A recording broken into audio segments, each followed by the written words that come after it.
Bienvenue dans le débat, 19e jour de guerre au Moyen-Orient. On va parler de l'intelligence artificielle dans cette guerre. Derrière les bombes, ce conflit est-il un point de bascule dans le rôle que joue l'IA ?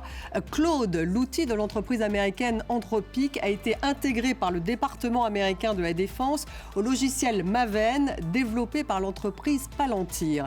Claude a transformé l'offensive des États-Unis en Iran Epic Fury. L'intelligence artificielle n'assiste plus seulement la stratégie, elle analyse des données pour définir des cibles, dicte le rythme, redessine les priorités, entre dans le processus de décision. La question de la responsabilité d'une IA dans la décision militaire se pose donc. Résultat, le patron d'Anthropic a posé des limites d'ordre éthique. Dario Amodei refuse que sa technologie soit utilisée par des machines autonomes ou pour surveiller massivement la population. Ces garde-fous ont fait bondir Donald Trump, qui a immédiatement inscrit Anthropic sur la liste des sociétés présentant un risque de sécurité nationale. Anthropic attaque l'administration Trump en justice. La procédure est en cours et bien sûr, elle fera date. Alors cette guerre au Moyen-Orient est-elle finalement le laboratoire d'une guerre menée par l'intelligence artificielle ? Quel est l'impact de l'IA dans le conflit ? Quels sont les risques ? Qui est responsable des décisions ? L'être humain ou la machine ? Faut-il réguler, inclure une éthique pour encadrer l'IA ? L'IA change-t-elle la guerre ? On va poser ces questions à nos invités. Ophélie Coelho est avec nous ce soir. Bonsoir. Vous êtes chercheuse en géopolitique du numérique associée à l'IRIS et au Centre Internet et Société. Autrice du livre Géopolitique du numérique, l'impérialisme à pas de géant, et c'est aux éditions de l'Atelier. En face de vous, nous avons Florent Fournier. Bonsoir. Vous êtes patron et cofondateur d'Orasio, une entreprise qui est spécialisée dans l'intelligence artificielle, justement appliquée à la vidéo, au service des forces de sécurité intérieure et notamment d'entreprises du secteur de la défense. Bienvenue à vous. Nous avons ce soir Guillaume Gralet. Bonsoir Guillaume. Journaliste et reporter high-tech au Point et chroniqueur à France 24. Pionnier voyage aux frontières de l'intelligence artificielle. C'est votre dernier livre, Guillaume, et c'est aux éditions Grasset. Par Teams de Fréjus, nous avons le général Jean-Paul Paloméros. On me dit qu'il va nous rejoindre dans un tout petit moment, ancien chef d'état-major de l'armée de l'air et ancien commandant suprême allié de la transformation de l'OTAN. On vous attend donc, général, le temps que vous vous connectiez. Cette guerre au Moyen-Orient est-elle le laboratoire d'une guerre menée par l'intelligence artificielle ? Guillaume, je commence par vous. Ces bombardements américains en Iran ont atteint 2000 cibles dans les 4 premiers jours de guerre. Une grande partie des cibles faisait partie d'une liste produite, donc je le disais, par la technologie de Palantir, un système Maven qui a intégré Claude d'Anthropic. Après avoir analysé ces informations, les informations de drones, de satellites et d'autres sources, est-ce que finalement cette guerre, c'est la toute première guerre de l'IA ? On a l'impression, Stéphanie, en fait, qu'on accélère, c'est-à-dire qu'on gravit encore une marche. On a eu l'utilisation de ciblage algorithmique, notamment à Gaza, où en réalité énormément d'informations ont été croisées et donner des instructions en réalité à des opérateurs qui avaient de moins en moins de temps pour donner leur accord. Et ici, on a littéralement de la fusion de données, c'est-à-dire que c'est un peu la spécialité de Palantir dont vous parliez tout de suite.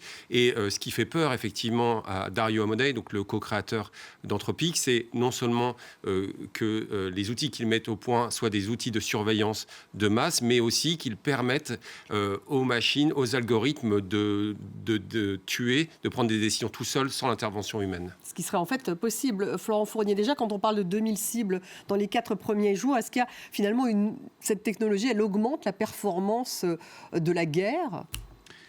C'est vrai que c'est extrêmement intéressant ce qui se passe en Iran, parce que ces dernières années, on a pu voir comment en Ukraine, l'intelligence artificielle était déjà déployée. C'est-à-dire que ce n'est pas nouveau l'usage de l'intelligence artificielle sur le champ de bataille. Par contre, ce qui est intéressant, c'est de se rendre compte quels sont aujourd'hui les moyens utilisés par les États-Unis en lien avec l'intelligence artificielle. Parce que l'Ukraine, elle a déployé et développé des solutions à bas coût utilisant de l'intelligence artificielle. Dans les drones en particulier ? Notamment dans les drones terrestres, maritimes ou aériens.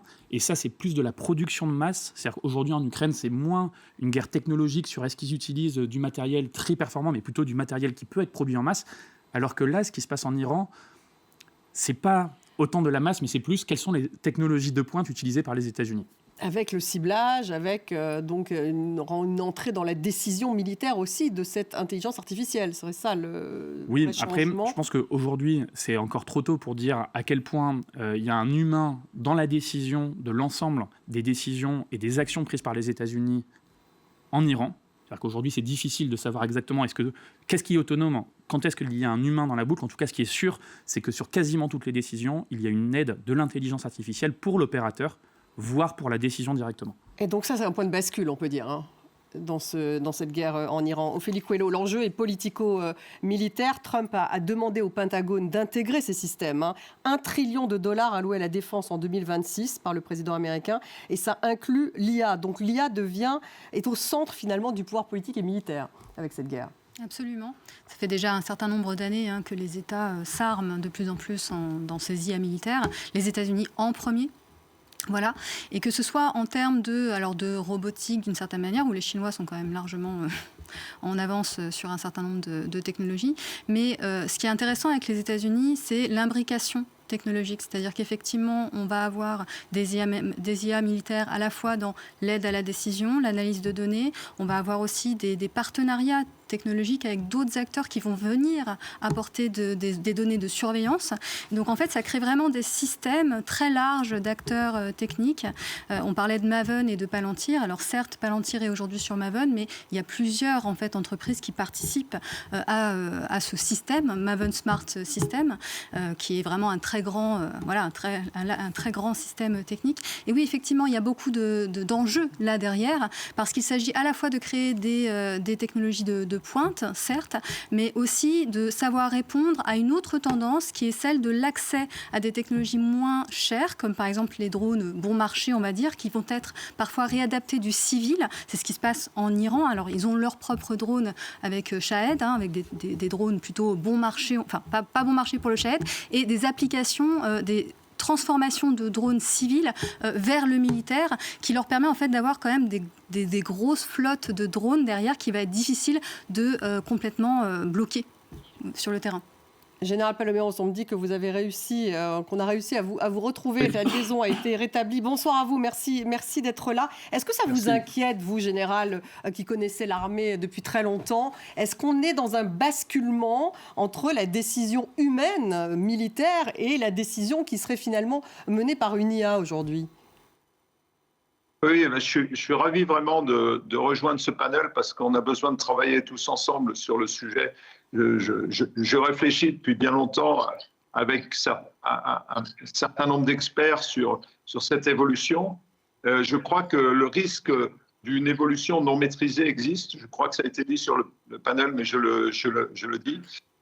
En fait, pour un chef militaire, en y réfléchissant bien, évidemment, l'emploi d'outils collaboratifs qui accélèrent en quelque sorte l'acquisition des données pour les transformer en renseignements et donc à améliorer en quelque sorte l'aptitude du chef à décider comment conduire sa campagne, comment cibler les objectifs qui en valent la peine et quels sont les risques qui sont associés, ça c'est parfait. Mais on voit bien que la vitesse à laquelle se développent ce qu'on appelle les intelligences artificielles présente des risques. Donc il faut mettre des pare-feux. Il me semble que l'Europe prend plutôt bien en la matière et on voit que les débats aux États-Unis portent aussi là-dessus. Ils portent sur quoi? Sur l'éthique. Il y a un vrai problème d'éthique et c'est pour ça qu'il y a eu ce problème interne entre le ministère et certaines sociétés d'intelligence artificielle, disant mais nous, on veut contrôler les processus, on ne veut pas faire de suivi de masse, on ne veut pas qu'on ait des systèmes autonomes létaux. C'est le cœur du sujet.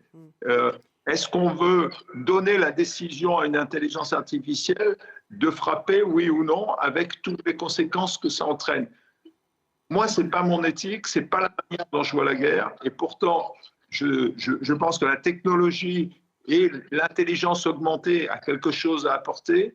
Mais si elle n'est pas transparente, si elle n'est pas fiable, si elle n'est pas quelque part conforme à l'éthique qu'on a dans la conduite de la guerre, on va perdre notre âme. Et c'est ça le sujet, et c'est pour ça qu'il faut qu'on construise ces algorithmes, et en particulier ceux qui entraînent l'emploi de la violence, l'emploi des armes, et donc la mort, qu'on les construise ensemble de manière à ce qu'il y ait une confiance. Et je crois que le sujet, c'est le fond, c'est ça, c'est la confiance. Et quand on voit certains spécialistes, certains experts aujourd'hui quitter les sociétés d'intelligence artificielle aux États-Unis parce qu'ils pensent que cette confiance, elle a été rompue et qu'on est en train d'accélérer sans savoir où on va, c'est intéressant et je crois que nous, Européens, il faut qu'on approche cette question d'intelligence artificielle avec c'est le sens des responsabilités. On va revenir justement sur le patron d'Anthropic. On en a dit un mot qui lui refuse justement qu'une décision soit prise de manière totalement autonome par des robots autonomes. Florian Fournier, cette question elle s'est posée d'ailleurs lors de cette école. Il y a une école de filles à Minab en Iran qui a été bombardée. C'était au tout début de la guerre. Elle a fait 110 victimes selon les Iraniens. Il y a une enquête qui semble montrer que ce sont les Américains qui ont frappé parce que c'est un missile Tomahawk. Le rapport du Pentagone pointe une erreur des services de renseignement qui n'avaient pas eu connaissance de la réhabilitation de ce site qui était en fait un site militaire auparavant en école élémentaire. Donc on se pose tout de suite la question là, est-ce que c'est une erreur humaine ou c'est une erreur de l'IA ? Je n'ai pas assez d'informations pour vous dire d'où cette décision a été prise. En tout cas, sur ces questions, moi je trouve ce qui est très délicat, c'est qu'on ne peut pas se passer de l'IA aujourd'hui pour défendre certains bâtiments, certains civils. Les exemples aujourd'hui qui sont très difficiles, c'est-à-dire que oui, il y a ce débat sur est-ce qu'on veut utiliser l'IA ou pas, mais en fait sur le champ de bataille, aujourd'hui avec un drone à faible marché qui vient en masse, à plusieurs en même temps, sur un bâtiment civil, sur un bâtiment militaire, on est obligé de se défendre avec de l'IA embarquée sur des systèmes de défense. Pourquoi ? Parce qu'on ne peut pas avoir suffisamment d'opérateurs pour défendre. Donc, en fait, il y a différents... Parce qu'il y a aussi une course, c'est-à-dire que tout le monde s'y met à l'intelligence artificielle, donc on se retrouve... En fait, ce qui est difficile, c'est que s'il y avait moins de tensions géopolitiques, on pourrait tous s'asseoir autour de la table et se mettre d'accord avec nos adversaires et prendre une décision ensemble sur quels sont les moyens pour faire la guerre demain. Le problème, c'est qu'avec les tensions actuelles, on est obligé de s'adapter aux outils de nos adversaires. Et donc là, quand je dis nous, c'est quand on voit des utilisateurs militaires, des partenaires de la France qui aujourd'hui, que ce soit en Europe de l'Est ou sur d'autres théâtres, reçoivent des attaques avec de l'IA embarquée sur des véhicules bon marché, que ce soit des Shahed ou des drones terrestres, en fait, il y a certains... décider de faire une défense sans utiliser de l'IA, notamment pour combattre certains de ces matériels, c'est quasiment suicidaire. Donc c'est là où la décision elle est difficile, c'est qu'on est obligé d'utiliser de l'IA embarquée pour certaines choses. Par contre, oui, la question elle se pose jusqu'où on va. Moi, je peux pas vous répondre sur le niveau d'autonomie finalement de cette prise de décision. Et il y a ce débat, donc Guillaume, on en parlait il y a un instant entre Anthropic, donc Dario Amodei que vous avez rencontré d'ailleurs, le président d'Anthropic avec son Claude, qui est donc tout le monde connaît Claude maintenant, qui en fait est intégré au système américain dans cette guerre, qui lui donc refuse, il est favorable à des garde-fous qui justement, puisqu'il a dit, voilà, je refuse que ma technologie soit utilisée par des machines autonomes qui mènent des attaques mortelles et également que ma technologie soit utilisée pour surveiller massivement la population. Alors maintenant, il y a un procès, ils sont allés jusque-là parce que Trump a tout de suite dit, puisque c'est comme ça, je vous mets sur une liste noire, vous devenez un risque de sécurité nationale, donc du coup, il a voulu véritablement l'expulser, finalement, du système militaire américain. Il se défend, donc il va y avoir un cas, là. Il y a un cas véritablement qui va faire date. Oui, en fait, ce qui est assez intéressant avec Claude, c'est qu'il impressionne autant par ses prouesses de programmation informatique notamment, que par la prise de conscience que ses créateurs entraînent. Il faut savoir que Dario et Daniel Amodei faisaient partie d'OpenAI, donc la maison mère de ChatGPT. Ils ont décidé de quitter l'entreprise de manière assez violente. Ça a été mal vécu par Sam Altman, qui les considérait tout simplement comme des empêcheurs de tourner en rond. Et effectivement, il apparaît aujourd'hui comme un lanceur d'alerte. En fait, c'est de plus en plus difficile. Et je comprends totalement lorsque... Il apparaît comme un lanceur d'alerte, on peut dire ça. Il est un peu seul ou il y en a d'autres si vous voulez, vous voyez la Silicon Valley se radicaliser. Il y a la sortie d'un livre qui malheureusement n'a pas été traduit en français, mais qui est extrêmement révélateur, que l'on doit à Alex Karp, donc le co-créateur de Palantir, qui s'appelle The Technological Republic, où il appelle littéralement la Silicon Valley apprendre les armes, à se militariser. Il prend à partie Google en lui disant « ça ne sert plus à rien, vos applications grand public, etc. » Aujourd'hui, on est dans un monde de plus en plus divisé, fracturé, et il y a d'autres entrepreneurs dont on va, j'ai envie de dire malheureusement, de plus en plus entendre parler, comme Palmer Luckey. Palmer Luckey, il avait créé, vous savez, ces casques de réalité virtuelle Oculus Rift qu'il a revendu à Meta. Aujourd'hui, c'est le co-créateur d'Anduril. C'est une entreprise de plus en plus puissante dans la Silicon Valley. Donc, ce à quoi il faut faire attention, Florian a raison de dire qu'il faut utiliser l'IA pour se défendre, mais face à cette accélération technologique, en plus des tensions internationales, on a besoin, comme le dit le général, d'une accélération aussi dans notre réflexion, dans nos débats. Alors justement, Ophélie Coelho, quelle est la proportion entre ceux qui finalement souhaitent aller plus loin, que ça s'accélère et rester, ce que souhaite finalement l'administration Trump, puisque lui a levé toutes les restrictions et toutes les réglementations que Joe Biden avait mis avant lui, ou est-ce qu'il y aurait des mouvements justement disant il nous faut de la régulation? Alors c'est le cas en Europe, il y a un règlement, une régulation. Dans quelle mesure s'applique-t-elle? Sur la proportion, honnêtement, je ne sais pas. Par contre, on voit effectivement des employés, par exemple de Google ou d'OpenAI, au-delà d'Anthropic, qui ont écrit une lettre ouverte fin février pour justement mettre en avant le fait qu'ils ne veulent pas, ils ne souhaitent pas d'une IA utilisée justement dans un cadre militaire ou de surveillance.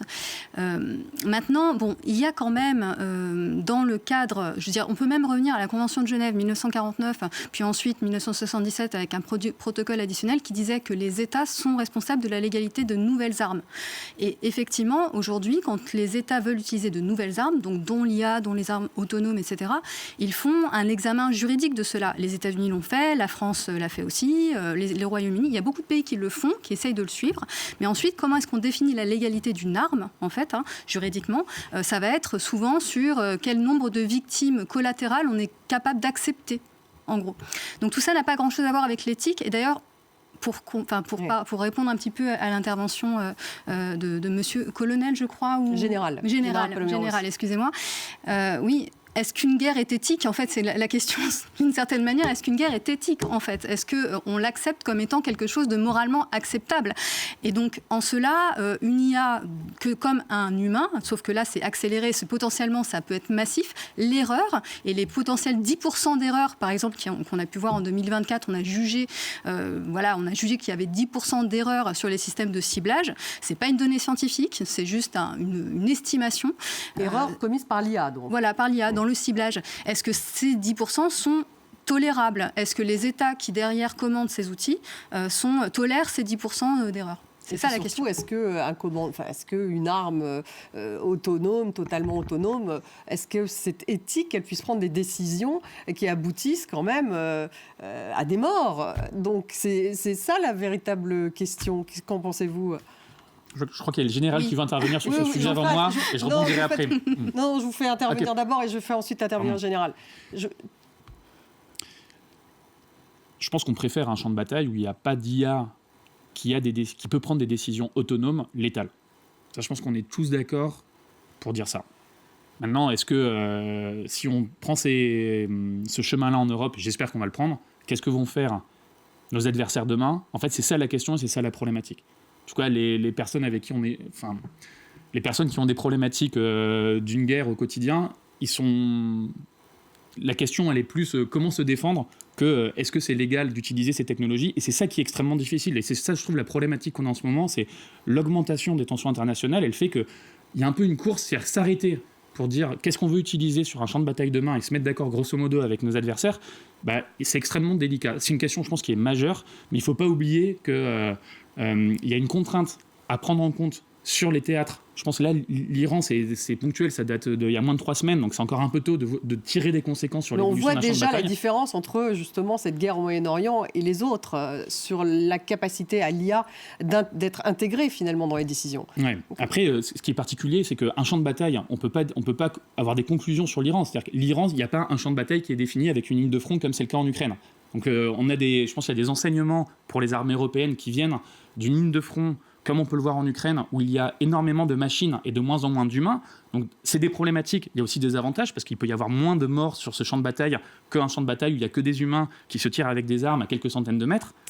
Et il y a l'Iran, où là, l'Iran, il n'y a pas un front Donc il y a un mix de population, d'armées, qui est beaucoup plus éparse. Et du coup, là, il y a beaucoup plus de victimes collatérales. Et du coup, il y a deux conclusions, je pense. Il faut faire attention aux conclusions sur les champs de bataille de demain et les armes. Lesquelles sont-elles ? Et ça implique bien sûr les États-Unis, mais d'autres pays comme la France, puisque Emmanuel Macron a parlé justement d'intelligence artificielle aujourd'hui, alors que le nouveau porte-avions a été nommé. Nous construisons non pas un navire figé, mais un système ouvert, capable d'intégrer les ruptures technologiques. Celles d'aujourd'hui ou celles qu'on entrevoit déjà, comme celles qui sont à venir. L'intelligence artificielle au service de la décision tactique. Les drones de combat embarqués, les systèmes de défense laser, les architectures de commandement digitalisées, distribuées et cybersécurisées. Dans sa conception même, les solutions digitales de jumeaux virtuels et d'intelligence artificielle les plus avancées sont d'ores et déjà utilisées, en lien avec Dassault Systèmes, pour permettre un développement souverain. Général Paloméros, il est sur le France Libre. C'est ainsi qu'a été baptisé ce porte-avions qui devrait être prêt en 2038. On voit bien que le président parle de l'intelligence artificielle. Donc ça fait aussi un chantier en France. Donc vous, quelle est votre position sur une capacité, peut-être dans un futur plus proche qu'on ne le croit, puisqu'il y a une vraie accélération, d'une arme autonome de prendre une décision ? Moi, je retourne la question. Si une arme autonome prend une décision, qui va en être responsable? Est-ce que c'est le système d'armes autonome, celui qui a conçu l'algorithme, ou celui qui est censé commander cette opération? Et moi, j'ai été dans cette situation où j'ai assuré la coordination de frappe aérienne. C'était en Bosnie. J'aurais eu des outils d'IA, ça aurait sans doute permis peut-être d'être plus efficace, peut-être d'avoir des informations plus réelles. Mais en tout cas, ça ne m'aurait pas dégagé de mes responsabilités de commandeur sur tout ce qui peut se passer dans une guerre et tout ce qu'on peut maîtriser ou non. Premier élément. Deuxième élément, il faut pas, je veux vraiment pas être ambigu sur le sujet. Tout ce qui peut être intégré en termes d'algorithmes pour assurer notre défense au sens très large du terme, notre résilience, je dirais même, il faut le faire. Dans tous les domaines, pas uniquement le domaine de la défense, le domaine énergétique, tous les domaines peuvent être assistés, aidés par des algorithmes que je qualifierais d'intelligents, c'est-à-dire qui auraient été conçus par des gens qui connaissent ces métiers et qui savent comment on peut réduire des vulnérabilités, comment l'intelligence artificielle nous permettra de réduire les vulnérabilités. Je pense avant tout, évidemment, aux cybermenaces. Tous les jours, et encore aujourd'hui, tous les jours, on a des cyberattaques qui sont de plus en plus insidieuses, de plus en plus impactantes sur notre société. Attention, on va vers le crash en termes de cybermenaces. Et là, l'intelligence artificielle, on l'a vu, a un rôle extraordinaire à jouer dans l'anticipation, l'identification des menaces. Je crois qu'il faut qu'on se fixe des priorités comme ça, adaptées comme l'ont fait les Ukrainiens de l'intelligence artificielle pour déjouer les brouillages de l'adversaire. Oui, bien sûr, à the edge, sur les systèmes d'armes, mais vous comprenez bien que moi, ma préoccupation, comme je crois que c'est partagé sur ce plateau, c'est de rendre ces intelligences artificielles assez transparentes, assez crédibles, assez fiables, pour qu'elles puissent servir, aider à la décision in fine. La décision, c'est ce qui reste à l'homme, c'est l'humain. Il peut employer des robots, il peut employer... C'est ce qui reste à l'homme, général, mais Florian Fournier, peut-être que vous pouvez réagir, puisque vous avez votre société, justement, elle est spécialisée dans l'intelligence artificielle appliquée à la vidéo. Donc, il me semble que vous travaillez d'ailleurs en Ukraine. Donc, à quel moment, là, le général dit on va l'utiliser, cette intelligence artificielle, la décision reste humaine, mais il y a bien un moment où ça sera possible qu'elle ne soit plus humaine, cette décision. Alors, aujourd'hui, moi, je suis très, très aligné avec le général, et c'est exactement nos solutions. Nos solutions, elles viennent augmenter les capacités de l'humain pour prendre des décisions. Donc nous, on a différents types d'utilisateurs, ça peut être des enquêteurs, ça peut être des militaires, ça peut être des services de renseignement ou d'intervention. Ils ne peuvent pas avoir des yeux partout. Vous imaginez sur une zone de guerre, sur un front, vous imaginez dans une ville, ils ne peuvent pas avoir des yeux partout. Par contre, nous, on va pouvoir alerter et permettre à l'humain de poser les yeux sur les événements qui l'intéressent. Que ce soit un véhicule militaire, que ce soit un drone qui passe, Donc on vient vraiment augmenter le pouvoir de prendre des décisions avec des circuits courts. Aujourd'hui, dans toutes les forces militaires, le cycle entre une action et l'intervention, il se réduit. Et il se réduit grâce à l'intelligence artificielle. Une armée qui n'est pas capable aujourd'hui de réduire ce temps entre une action qui se passe et la décision, elle va perdre. Elle ne va pas être capable de protéger sa population. Et nous, on intervient ici pour faire réduire ce temps-là, pour permettre à un humain d'avoir des yeux partout. Donc nous, notre expertise, c'est l'intelligence artificielle appliquée à la vidéo. On a plein de cas d'usage, que ce soit dans des villes, dans des zones militaires, etc. Mais je suis très d'accord avec le général, on ne vient pas remplacer l'humain, on permet à l'humain de porter les yeux et du coup de prendre une décision avec un circuit court. Donc la responsabilité, elle est humaine sur la décision. Ça ne change complètement. pas. C'est juste... Mais elle est humaine aujourd'hui dans la décision. Mais la question est une vraie question. C'est-à-dire qu'aujourd'hui, la technologie permettrait de prendre une décision autonome. Et aujourd'hui, la limite d'un modèle d'intelligence artificielle, peu importe le modèle, peu importe l'entraînement qu'on a fait, peu importe nos capacités techniques, il y aura toujours un seuil de confiance. C'est-à-dire qu'il y aura toujours une marge d'erreur. Cette marge d'erreur, ça veut dire que si c'est la machine qui prend la décision sur la létalité, sur la phase, on va dire, terminale, là, il y a une vraie question éthique, il y a une vraie question que pose le général, qui, on l'espère, va rester systématiquement dans la boucle de l'humain. Quand vous dites on l'espère, c'est que vous êtes un peu inquiet quand même. Ah ben, bien sûr, parce qu'il y a des cas d'usage. Il y a des cas d'usage en fait où une machine contre une machine. Vous imaginez un drone avec de l'IA embarqué. Mais en fait, une machine contre une machine. Un drone qui aujourd'hui vient avec de l'IA embarqué et qui doit cibler l'Élysée. Malheureusement, à défendre, c'est très compliqué si on n'a pas un système qui peut défendre avec de l'IA embarqué et qui peut prendre une décision en phase terminale. Parce que le temps entre l'action, il a tourné à gauche, il a tourné à droite, il a monté, et l'opérateur, il est trop court pour que l'humain puisse prendre ses décisions sur un joystick. Je caricature volontairement. Du coup, il y a bien certains éléments où, notamment, une machine qui va percuter une autre machine, mettre de l'IA embarqué, on peut comprendre que peut-être ça a de la valeur de le faire. Ou en tout cas, si on ne le fait pas, on augmente notre niveau de vulnérabilité par rapport à des machines adverses qui, c'est le cas en Ukraine, c'est le cas en Iran, ont de l'IA embarquée dedans. Ophélie Couellet, alors pour revenir justement au cas des États-Unis et d'Anthropic, puisqu'il y a un procès, si justement l'administration Trump, je ne sais pas si vous pouvez répondre à cette question, mais c'est une question que je me posais, si l'administration Trump renonce maintenant à Claude, est-ce que dès demain, il y aura des remplaçants de Claude? Vous pourrez aussi répondre à cette question. Donc, ou est-ce que ça a un impact aujourd'hui, par exemple, sur la guerre au Moyen-Orient, à votre avis? Il y aura quand même un temps d'adaptation dans tous les cas, puisque c'est des systèmes qui sont déjà intégrés, notamment à Mabon, mais à d'autres systèmes militaires. Mais il y aura des remplacements, d'une manière ou d'une autre. D'une manière ou d'une autre, parce que c'est aussi une question d'investissement. Voilà, Anthropic aujourd'hui Amodei d'Anthropic fait cette espèce de sortie éthique, etc. Mais en même temps, il a beaucoup profité des financements du ministère de la Défense. Donc c'est très tard pour lui. Mais là, il risque de se couper. Il n'en a plus besoin, c'est ça que vous dites? Oui, ou peut-être qu'il va rechanger d'avis pour des questions purement financières. Non, très honnêtement, c'est ça qui est toujours un petit peu perturbant. C'est-à-dire qu'en fait, le réveil aurait pu être là beaucoup plus tôt, puisque à un moment donné, il a signé pour que Claude soit notamment intégré dans des systèmes militaires avec des gros contrats derrière qui ont rapporté beaucoup d'argent à son entreprise. Donc il faut toujours revenir un peu là-dessus. Et par contre, effectivement, la décision reste toujours humaine.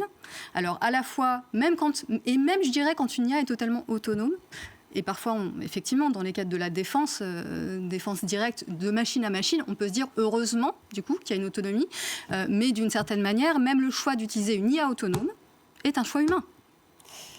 Guillaume. Non, mais j'ai envie de dire, oui, je suis totalement d'accord, mais il y a une position encore plus hypocrite, j'ai envie de dire, c'est celle de Sam Altman. Parce que alors le patron d'OpenAI, ChatGPT. Voilà, d'un côté, il soutient, il dit Dario Amodei a raison de poser ces questions, et puis en même temps, lui, il récupère, je schématise volontairement, le contrat à 200 millions de dollars. Sam Altman est totalement conscient, en réalité, des décisions qu'il prend aujourd'hui, qu'il fait prendre à son entreprise. Il s'enorgueillit d'être né un 22 avril, le même jour de naissance que Robert Oppenheimer. Il y a 81 ans de différence, mais en même temps, cette prise de conscience des dangers que peut porter une technologie prometteuse par ailleurs, elle a été portée par Robert Oppenheimer avec l'arme nucléaire dans le passé, elle a été portée par d'autres personnalités scientifiques intéressantes comme Norbert Wiener, un des pères de la cybernétique, docteur en mathématiques à 17 ans, et puis lorsqu'il se rend compte que la rétroaction qu'il a lui-même co-créée peut servir à des fins militaires, il écrit cet article qu'il faut relire aujourd'hui en 1947 dans The Atlantic, un scientifique se rebelle. C'est-à-dire que toutes ces questions, elles sont très, très anciennes. Aujourd'hui, je pense qu'il faut faire attention à deux choses. On l'a dit, c'est l'accélération de la technologie et puis le côté un peu flou. C'est-à-dire qu'une des dernières tendances, c'est la fusion des données. On ne sait plus trop d'où viennent les données. C'est ça qui est assez dingue, qui permet à ces machines de prendre des décisions. Et c'est pour ça que il faut sans doute avoir un genre de réflexion, peut-être le même genre de réflexion qui ont accompagné en fait la mise à disposition de l'énergie nucléaire et de l'arme nucléaire. Vous feriez un parallèle, Général Paloméros, est-ce qu'il faudrait un traité international de l'utilisation de l'IA comme il y a un traité sur le nucléaire, même si d'ailleurs un certain nombre d'États n'y sont pas puisqu'ils ont l'arme nucléaire et que d'autres ne le respectent pas. Il existe, il a au moins le mérite d'exister et d'inclure quand même de nombreux pays. Ce TNP, ce traité pour la non-prolifération nucléaire, ça serait le modèle ? Il le faudrait, mais je pense qu'il y a trop d'intérêts en jeu, il y a trop d'opposition. C'est plus de la compétition, c'est de la confrontation en fait. On sent bien que l'IA développée à au sens le plus élevé, le plus profond, c'est un outil de puissance, c'est un outil de dominance, de domination par rapport aux autres. Donc, j'y crois pas, mais c'est pas une bonne raison pour que, ne serait-ce que nous en Europe, on se pose cette question, non pas dans une logique de fragilité, mais une logique de responsabilité. De la même manière qu'on se pose la question de la souveraineté des données, du cloud souverain. On va en revenir, et peut-être que le parallèle avec le nucléaire est intéressant, mais à une approche régalienne, en quelque sorte, de l'IA, qui permettra de l'utiliser, ça a été dit, dans des tas de fonctions. Aujourd'hui, comment contrer l'attaque de missiles balistiques hypersoniques ? Bien sûr, si vous n'avez pas une IA dans la boucle, l'homme n'est pas capable de faire ça. Simplement, il aura défini, et ça c'est important, les règles et les procédures pour que cette arme qui sera devenue autonome soit employée dans tel et tel cas. Donc, il y a ça, donc une question de souveraineté et une question, finalement, souveraineté, ça va avec indépendance. Donc, il faut que, d'une manière ou d'une autre, en France et en Europe et en France, on ait, primo, l'aptitude et le savoir-faire, et ça on l'a, et il faut le garder, et la volonté de travailler sur une autre approche de l'IA qui soit conforme à notre éthique, qui soit conforme à nos valeurs, qui soit conforme à la manière dont on souhaite mener aussi la guerre d'une manière la plus éthique possible. Aucune guerre n'est éthique, je suis d'accord avec ça. Mais en tout cas en respectant des règles. Et ça nous donnera un poids peut-être différent par rapport à ces grosses machines qui engloutissent des milliards. Pas trop comment ça va se terminer. Mais il faut absolument qu'on acquiert cette indépendance comme on l'a fait pour le nucléaire. Je suis complètement d'accord et donc j'aboutis à cette conclusion qu'effectivement, il y a une comparaison tout à fait intéressante entre la dissuasion nucléaire et l'utilisation de l'IA. Florent Fournier, puisque votre application, votre IA s'applique en ce moment sur un front européen qui est l'Ukraine, est-ce qu'aujourd'hui il y a une directive européenne sur l'IA ? Est-ce qu'elle s'applique justement, par exemple, à votre société ? Est-ce que c'est différent justement de ce qui se passe aux États-Unis, de ce qui se passe en Chine ? Donc, on a la chance en Europe d'avoir un cadre légal qui s'impose et qui régule l'usage de l'intelligence artificielle appliquée à la vidéo dans notre domaine. Général, c'est une chance déjà d'avoir un cadre. C'est une chance. Moi, c'est plus positif que négatif. Ça, vraiment, ça, j'en suis persuadé. Après, chacun ses valeurs, mais je pense que c'est extrêmement utile. C'est-à-dire, vu le ça pouvoir... ne freine pas la course à l'IA dans laquelle l'Europe doit se trouver. Bien sûr qu'il y a des aspects négatifs à certaines lenteurs administratives, mais c'est une chance, étant donné la puissance. Nous, on s'en rend bien compte. Les modèles qu'on développe, qu'est-ce qu'on peut faire avec ces modèles-là ? Il y a un risque de surveillance généralisée. Il y a un risque. Du coup, heureusement qu'on a un cadre légal national, heureusement qu'il y a un cadre légal avec le RGPD et l'IA Act qui s'applique. Ça, c'est l'Europe, l'Union européenne. Ça, c'est... Donc, il y a le cadre européen, RGPD, IA Act, et ensuite, il y a le cadre de chaque pays.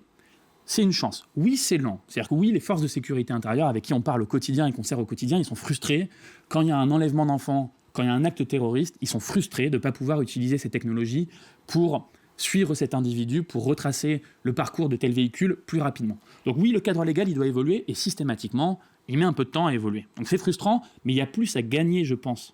Oui. Et c'est là où c'est intéressant d'avoir des acteurs européens qui, dès le début, vont construire ces technologies en prenant en compte à la fois le cadre légal, mais surtout les valeurs européennes, pour définir demain, que ce soit sur des aspects de sécurité intérieure ou de défense, des solutions qui sont à la fois performantes, mais qui sont en suivant nos valeurs. Nous, c'est la raison d'être de créer le projet à la base, parce que ces technologies, elles existent. Elles existent en Chine, elles existent aux États-Unis, elles existent en Israël.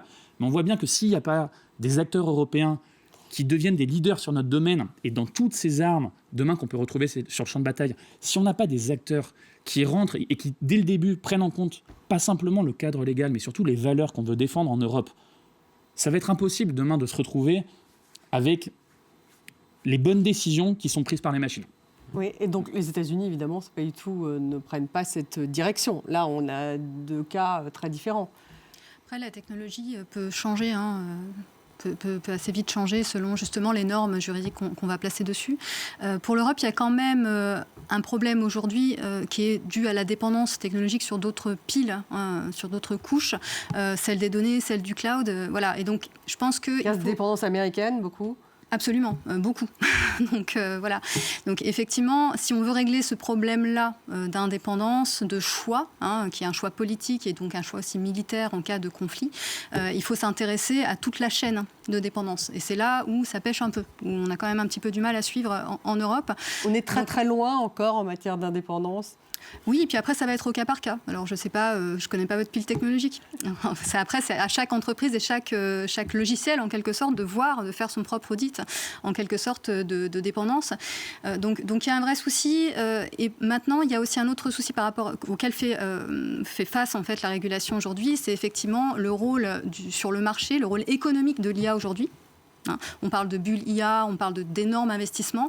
Le fait qu'ils orientent en fait les investissements, que l'IA, que ces acteurs de l'IA, des centres de données derrière, de toute l'infrastructure qui porte en fait ces technologies-là, transforment le marché et orientent les investissements, fait qu'il est difficile ensuite derrière de porter une régulation contraignante. Et c'est un peu le souci aussi aujourd'hui. Guillaume, alors est-ce que justement on va se retrouver avec, vous parliez du nucléaire, mais avec des États-Unis très dérégulés sur l'IA, donc pas à l'abri peut-être à un moment donné d'un crash, en fait quelque chose qui va se passer qui pourrait... La Chine aussi, quel est le statut de l'IA en Chine? C'est encore complètement différent. Oui, la vraie compétition, Chine, c'est entre ces deux pays quand même. Entre la Chine, à venir, on peut être légitimement inquiet en fait, de ce qui se développe en Chine, puisqu'il y a plus de 100 fabricants de robots humanoïdes. Et les robots humanoïdes, on l'a vu dans un sujet juste avant votre journal, Stéphanie, des robots qui apprennent à jouer au tennis. Bon, c'est heureusement un peu plus léger, ça nous fait du bien. En moins de 5 heures, mais effectivement, si on leur donne une arme, ça peut aller très vite. En fait, hier, j'ai eu la chance d'assister à une journée sur la souveraineté numérique et on le rappelait, y compris sur le champ de bataille, y compris sur l'Ukraine, que Florian connaît bien. Si Elon Musk décide, avec ses soubresauts, ses sautes d'humeur, qu'on connaît bien, trop bien, j'ai envie de dire, de débrancher Starlink, donc les communications satellitaires pour l'armée ukrainienne. D'ailleurs, il a joué un peu avec ça. Fait, oui, tout à fait. Et effectivement, on voyait des acteurs européens, français. Il y avait des personnes de l'IGN très intéressantes qui montraient que toutes les données satellitaires qui sont extrêmement stratégiques, eh bien, pour une partie d'entre elles, on dépend encore des Américains. Il y a eu cette déclaration assez dingue, assez folle du patron de Total, Patrick Pouyanné, de dire moi, je voulais m'appuyer sur des clouders français, des opérateurs européens, et puis malheureusement, je n'avais le choix qu'entre 3 Américains, Amazon, Microsoft, Google. Donc on a encore effectivement cette dépendance qui est très très forte. Alors, peut-être une petite bonne note, c'est que quelqu'un disait merci Donald, parce que depuis le retour de Donald Trump, il y a un semblant d'unité, d'union chez les acteurs de la souveraineté numérique européenne pour se dire, et si on se donnait la main, si on essayait de recréer un écosystème, alors ça va prendre beaucoup de temps, mais il y a peut-être un début de prise de conscience. Vous trouvez qu'il y a un début de prise de conscience, Général Paloméros, en Europe, parce que les systèmes sont aussi concurrents, Vous parliez de souveraineté, il y a une souveraineté européenne, mais il y a surtout une souveraineté nationale, et ça... dans le militaire, c'est quand même important. Oui, alors, c'est une question d'ailleurs, c'est très intéressant. Dans mon poste précédent, avant de quitter la défense, donc comme commandant suprême sur la transformation, vous imaginez bien que ces questions d'IA, elles étaient centrales en termes d'interopérabilité. Mais il faut, dans tous ces débats, et je crois que ça a été clairement identifié, il faut définir sa propre voie. Faut pas bien sûr on peut s'inspirer il faut regarder, il faut essayer de comprendre. Mais c'est vraiment à nous de déterminer notre voie pour répondre à ces des jeunes sociétés qui s'investissent et de garder les talents, le savoir. On a des mathématiciens, on a des gens qui savent faire des algorithmes et de travailler surtout, j'insiste là-dessus parce qu'il n'y a pas d'alternative, c'est de travailler en groupe de projets sur des projets spécifiques. Comment on améliore la sécurité intérieure, comment on améliore telle fonction. Et là, je suis sûr qu'on trouvera des solutions. Et peu importe si d'autres font différemment, nous, on sera fidèles à la fois à nos valeurs et on saura exactement où on veut aller. Est-ce que ça inspirera le monde ? On peut l'espérer parce que tout le monde va se trouver confronté à la même question. Et puis, et ça sera pour le progrès et le bien plutôt de l'humanité que pour sa destruction, si vous voulez. Vous êtes très, très positif. Vous avez un discours presque humaniste. Général Florent Fournier, vous n'avez pas été tenté par aller aux États-Unis, justement, polytechnicien, ingénieur. Vous avez voulu rester en Europe pour développer, comme vous le dites, une technologie avec des valeurs européennes. C'était ça le but ? Oui, nous, le choix qu'on a fait il y a un peu plus d'1 an avec mes associés, c'est de se dire on veut créer une solution par les Européens, pour les Européens, dans notre domaine de l'intelligence artificielle appliquée à la vidéo. C'est un choix volontaire, c'est un choix nécessaire. On a la chance, je pense, d'avoir 3 expériences complémentaires et d'avoir reçu, je pense, la possibilité de choisir ce qu'on veut faire ces 20 prochaines années de notre quotidien. Mais on sait qu'on est parti pour une aventure au long terme. On sait que d'un côté, c'est difficile parce que oui, il y a beaucoup de dépendance à des technologies américaines dont on essaie de se passer qui parfois nous ralentissent. Mais en même temps, je suis hyper agréablement surpris par les interlocuteurs qu'on a. Je peux vous donner un exemple récemment là, sur un déploiement au Danemark. Ils nous ont dit, des personnes qui sont bien plus âgées que moi et qui ont vécu, on va dire, plusieurs situations géopolitiques qui ont changé, ils nous ont dit, pour certains, ils ont presque honte des choix qu'ils ont faits pour le passé, de se reposer autant sur des technologies non européennes. Entendre ces mots-là d'anciens ministres ou décisionnaires là-bas, c'est marquant, c'est choquant, mais du coup aussi, c'est extrêmement encourageant. Merci Poutine, merci Trump. Mais en tout cas, c'est encourageant. J'ai envie de dire, c'est encourageant pour beaucoup de sociétés dans ce domaine de se dire, oui, c'est sans doute plus compliqué de faire par des Européens pour des Européens, mais il y a une voie qui existe. Nous, on aurait pu lever plus d'argent typiquement sur notre premier tour. On a levé 16 millions. On a fait le choix volontaire de lever qu'avec des investisseurs européens, français, allemands, polonais. On a un sujet par les Européens pour les Européens. Je pense que les fonds, ils peuvent suivre. Je pense que le marché, il est là. Maintenant, il faut dérouler. Ça va prendre du temps. Mais si on fait bien les choses, je pense qu'il y a la place. Merci Florian Fournier, Guillaume Gralet, Ophélie Coelho. Merci beaucoup, Général Paloméros, d'avoir participé à cette émission. Vous la retrouvez, cette émission, sur les réseaux sociaux, sur YouTube. Je vous retrouve demain.